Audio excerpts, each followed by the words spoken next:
মদ্যপান, ধূমপান ও ড্রাগ সেবন স্বাস্থ্যের পক্ষে ক্ষতিকারক। এতে ক্যান্সার হয়।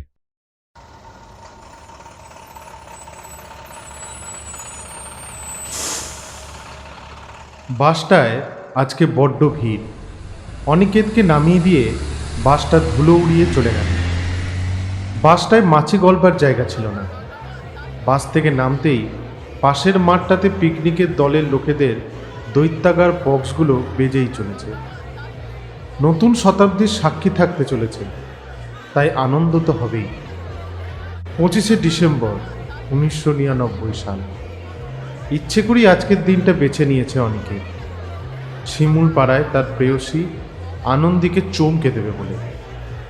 আর কদিন পর তো বিয়ে, তখন তো আর অভিসারের আনন্দটা থাকবে না। নতুন শতাব্দীতে নতুন করে পথ চলা। অনিকেত হাঁটা শুরু করল। অনেকটা দূর তাকে হেঁটে যেতে হবে। মোড়ামের রাস্তা। সে শুধু ভাবছে আনন্দী কি করবে। দরজা খুলেই হয়তো ওমা, তুমি এখানে হঠাৎ করে? অনিকেত একটু হাসবে। হো হো করে হাসি নয়, মুচকি হাসি। সামনের কয়েকটা দাঁতই দেখা যায় এমন হাসি। তখন অনিকেত কি বলবে? ভাবলাম আমার হবু বউকে একটু দেখা করে আসি। কি কেমন চমকে দিলাম বলো তো? তারপরে কি জড়িয়ে ধরবে অনিকেত আনন্দীকে, নাকি আনন্দী তাকে আনন্দে আত্মহারা হয়ে জড়িয়ে ধরবে অনিকেতকে? বুকে মাথা রেখে লজ্জার সঙ্গে বলবে, বিশ্বাসই হচ্ছে না, এত দূর থেকে তুমি শুধু আমাকে দেখার জন্য এসেছো। এটা স্বপ্ন নয় তো? অনিকেত দু হাত দিয়ে শক্ত করে জড়িয়ে ধরবে আনন্দীকে। সিনেমায় হিরোরা যেভাবে দু হাত দিয়ে রোম্যান্টিকভাবে জড়িয়ে ধরে, ঠিক তেমনি। আর ধরো যদি স্বপ্ন হয় তখন? আনন্দী অনিকেতের বুকে আরও মুখটা লুকিয়ে লজ্জায় হয়তো রাঙা হয়ে বলবে, তাহলে আমি চাই না, বিশ্বাস করো, এই স্বপ্নটা ভাঙুক। নিজের মনের মধ্যে এমন কাল্পনিক দৃশ্য ভাবতে ভাবতে এগোচ্ছে অনিকেত। নিজের কল্পনাতে নিজেই হাসছে। ও জানে আদৌ এমন হবে না, কারণ আনন্দীরা জয়েন্ট ফ্যামিলিতে থাকে। তবু সব কিছুতে নির্মম বাস্তবকে আনতে নেই। ব্যাপারটা না হলে অনেকটা রস নিংড়ে রসগোল্লা খাওয়ার মতো হয়ে যাবে। আনন্দীদের বাড়ি গ্রামের প্রায় শেষে, এখনো অনেকটা যাওয়া বাকি।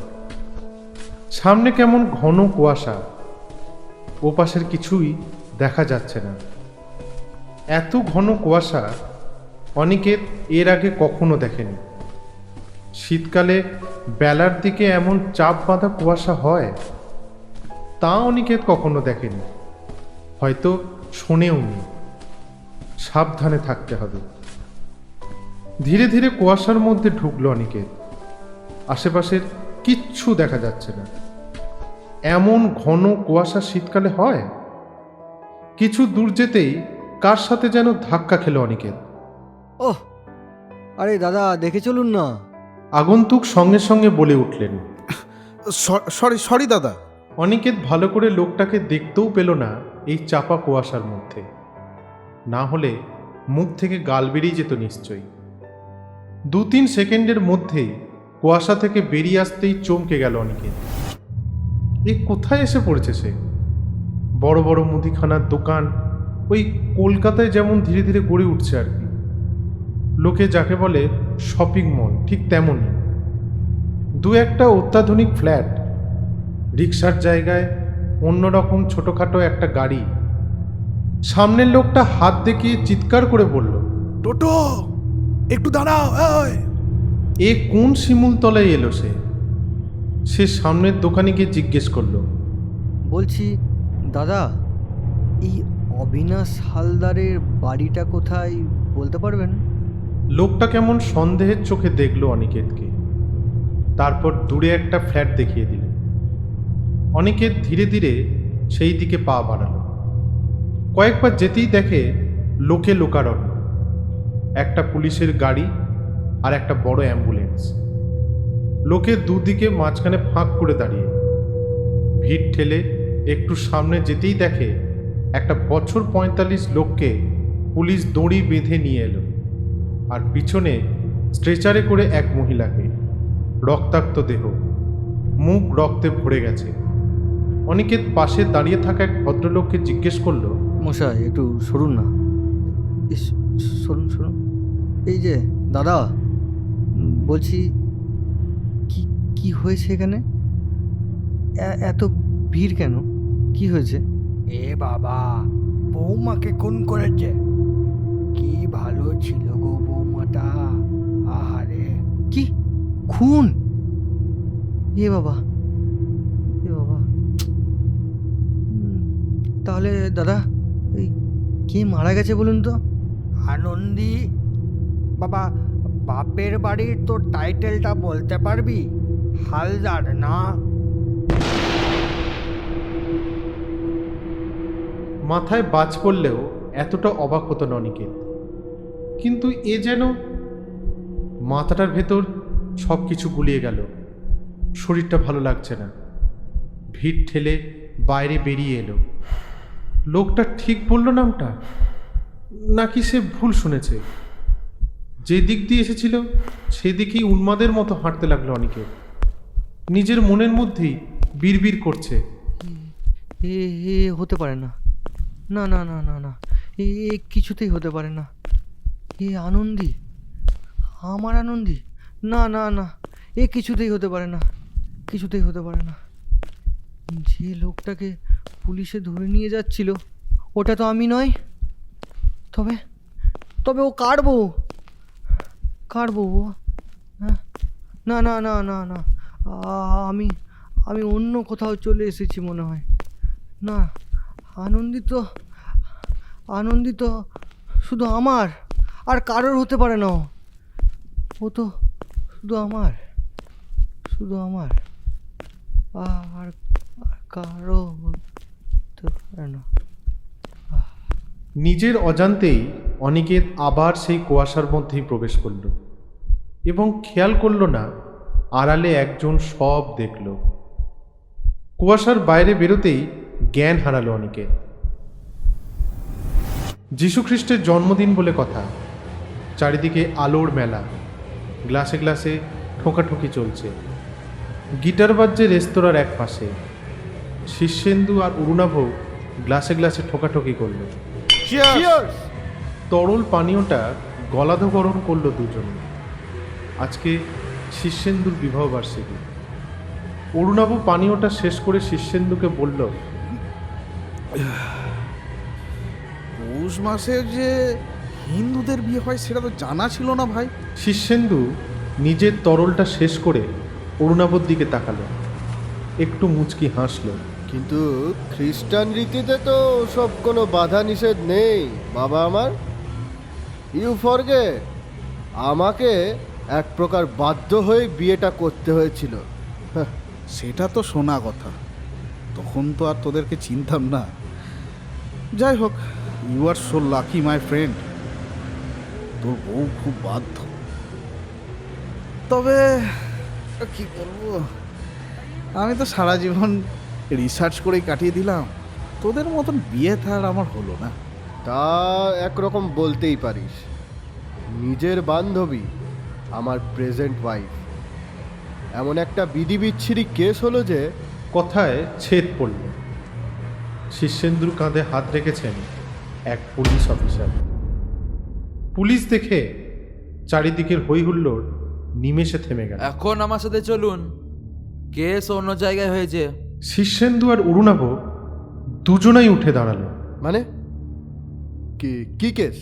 বউকে খুন করে বলছেন কি কেস? আনন্দী মাথার কাছে পাখার বাতাস করছে। স্থানীয় এক উপস্বাস্থ্য কেন্দ্রে শুয়ে আছে অনেকে। তার জ্ঞান হতে সে দেখল আনন্দী চোখের জল নিয়ে তার মাথায় পাখার বাতাস করছে। ধরপড় করে উঠে বসলো অনিকেত। আস্তে আস্তে, তুমি করছো কি? তুমি তো অসুস্থ। অনিকেত আনন্দীর দু হাত নিজের দু হাতের মধ্যে রাখল। আনন্দী, আনন্দী, তুমি ঠিক আছো? আনন্দী, তুমি ঠিক আছো? তোমার কিছু হয়নি তো? তোমার কিছু হয়নি তো আনন্দি? কি হবে কি আমার? আমি তো বাড়িতেই ছিলাম।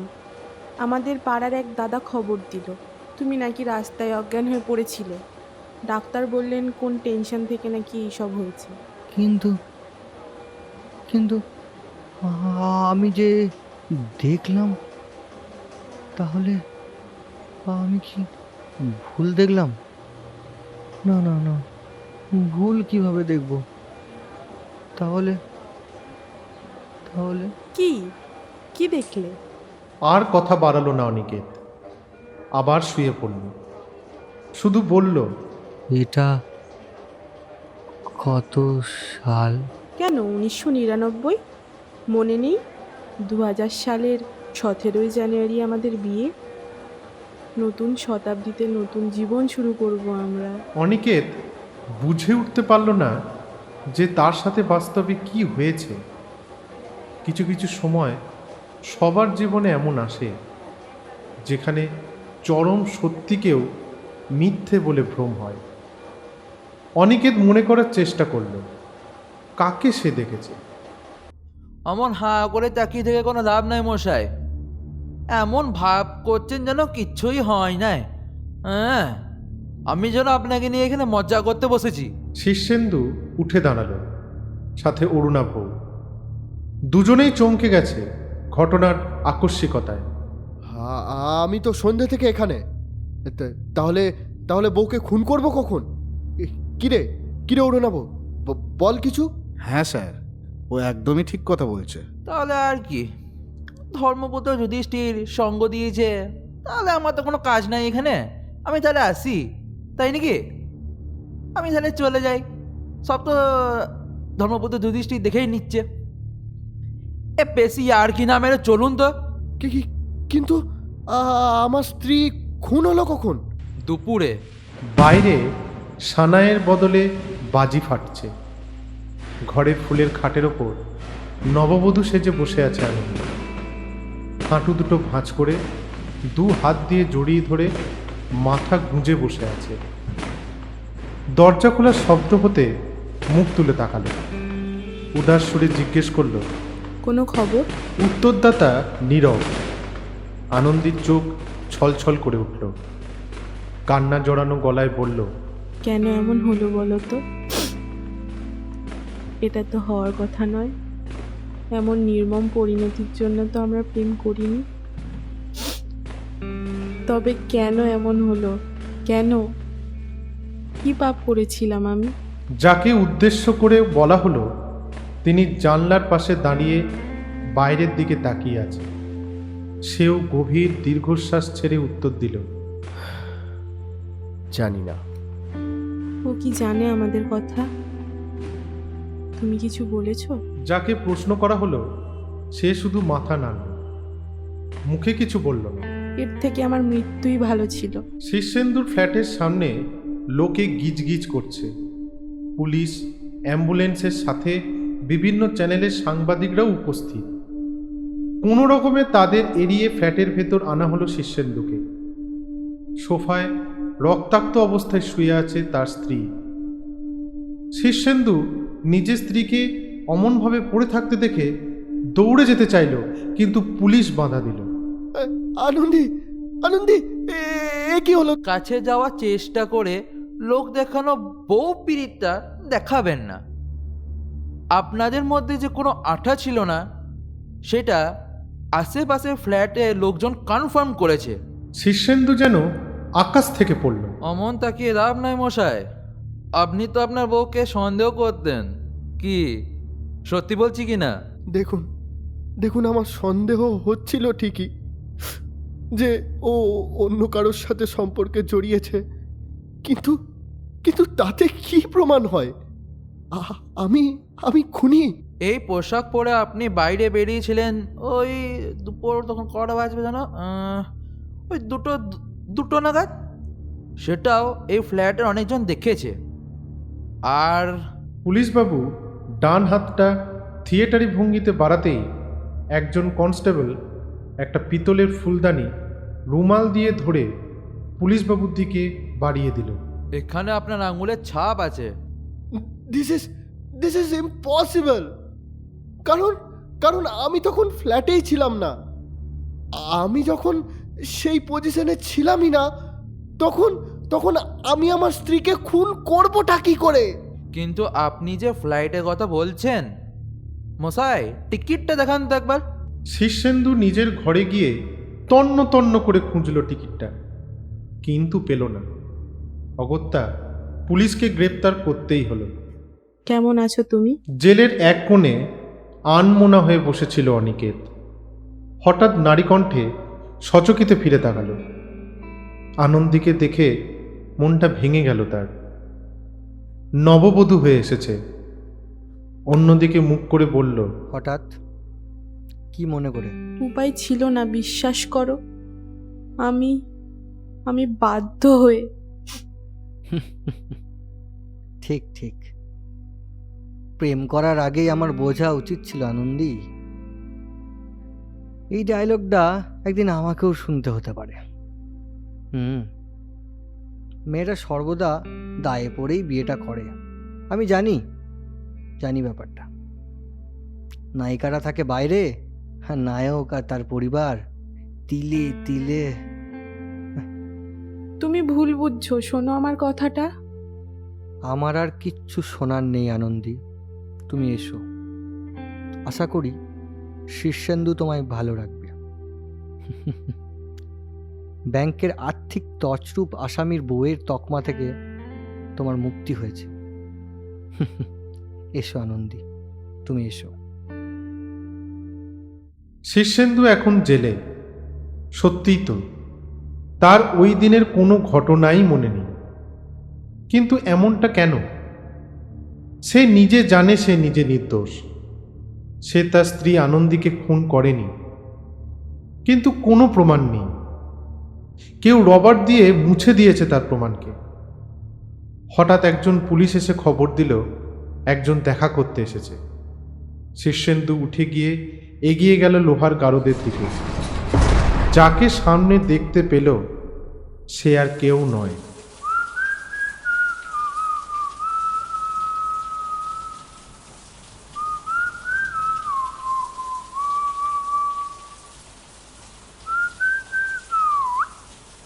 কেমন আছিস রে শীর্ষেন্দু? শীর্ষেন্দু উদাস মনে বলল, জেলে কে ভালো থাকে বল?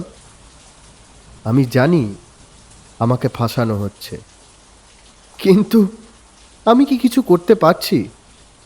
পারছি না তো। আমারও তোকে এইখানে দেখতে খুব খারাপ লাগছে ভাই। ক্রিসমাসের রাত, তোকে এইখানে দেখতে মোটেই আমার ভালো লাগছে না। কিন্তু আমারও যে কিছু করার নেই। ঠিক আমি যেমন চাইনি অনেকে তার আনন্দী। অরুণাভর শেষ কথাগুলো শুনে চমকে গেল শীর্ষেন্দু। সে কি ভুল কিছু শুনল? হতভম্বের মতো চেয়ে রইল অরুণাভর দিকে।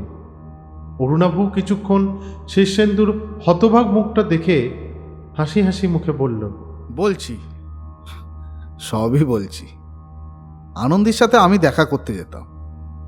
আনন্দী আমার টিউশনের পুরনো বন্ধু। মনে মনে আনন্দীকে খুব ভালোবাসতাম জানিস।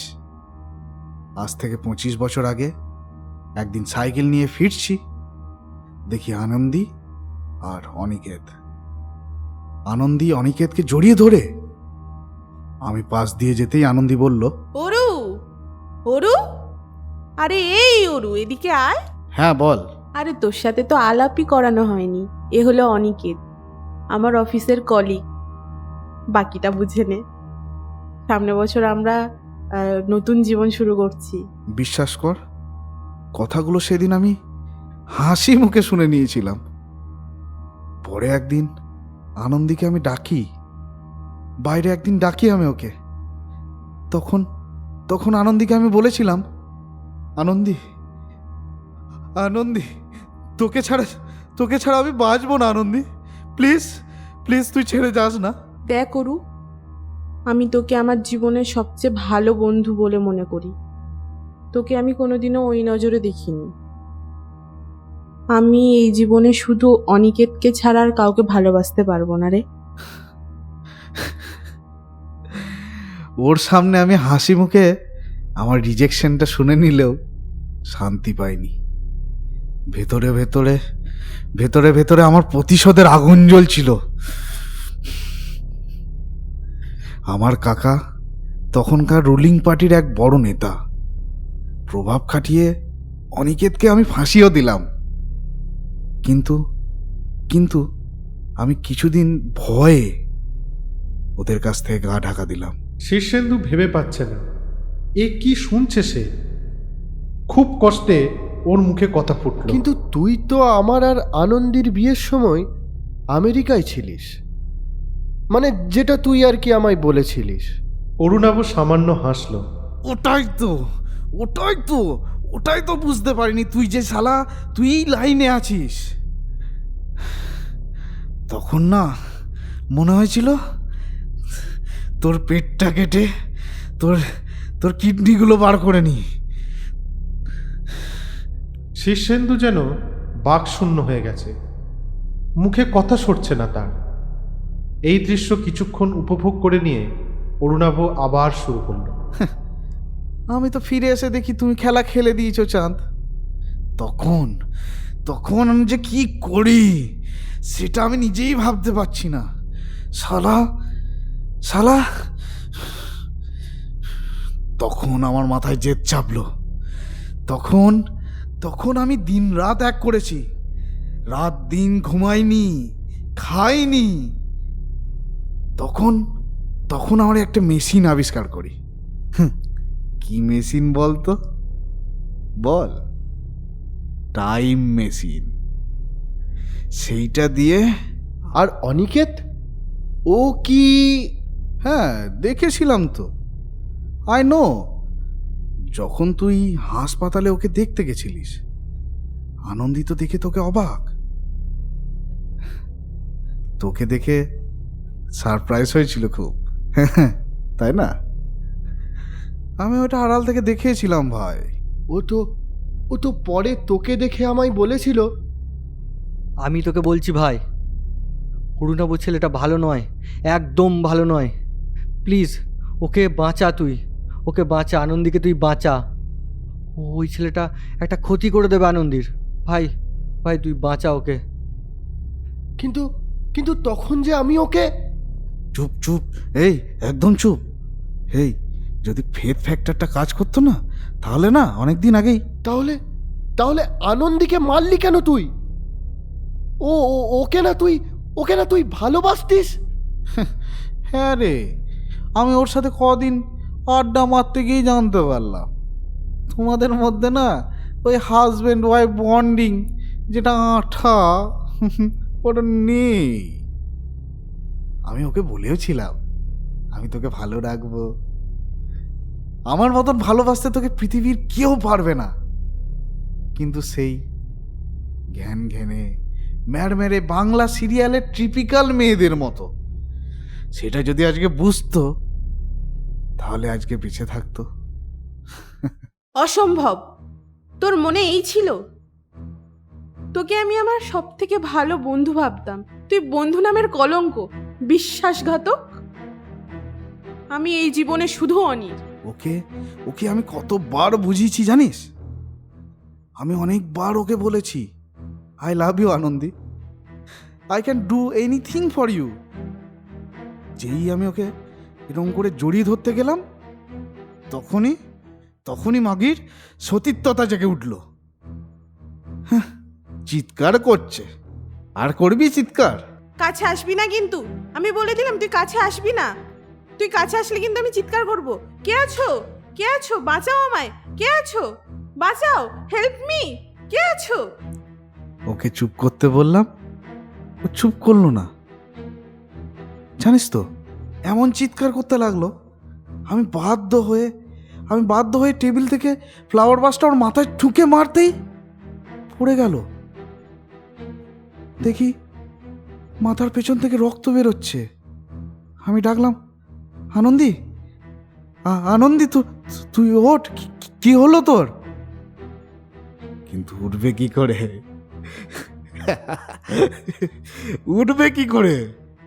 উঠবে কি করে? আমি তো শালা ওকে মেরে দিয়েছি। আহ ও তারপর তার মানে আমার কালো পোশাকটা পরে আমি পুলিশকে সব আর আমি আবার আমার টাইম মেশিনে চেপে ভবিষ্যৎ বদলে দেব। আমি আবার আনন্দির সাথে প্রেম করব। তুই কিচ্ছু পাবি না ভাই। কিন্তু তোর ভালোবাসাটা তো নো মাই ডিয়ার ফ্রেন্ড, আমার ভালোবাসা বেঁচে থাকবে। যখন ইচ্ছা তখনই চলে যাব। বললাম না, I can change my future. আমি নিজের ফিউচার নিজে লিখতে পারি। শীর্ষেন্দু দেখল সহসা অরুণাবর পিছনে ঘন চাপা একটা কুয়াশা জমাট বাঁধছে। অরুণাব মুচকি হাসল।